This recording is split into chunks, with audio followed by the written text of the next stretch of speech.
Hey there, Truffle Bees! In today's video, I'm DIYing the 2-ingredient truffle oil, how to make your truffle oil home.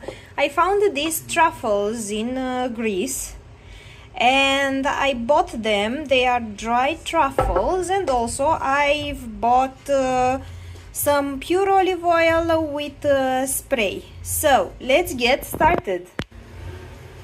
First, I will open the olive oil spray bottle,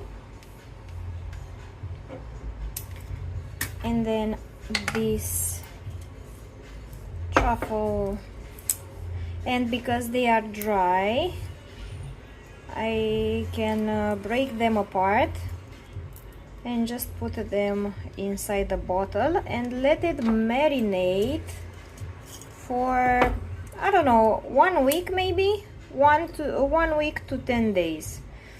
I will check on it after 1 week, and if it's not enough, don't you die on me, I will try it for 10 days more.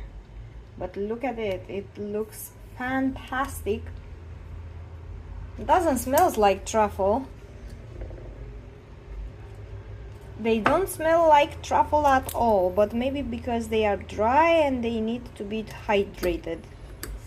And we all know that olive oil is the best hydration station for our skin, mind and bodies. So every time I see it, I will give it a shake, just so that everything will combine. It looks like this right now. And that is it. I hope you enjoyed this video and see you guys later. Bye.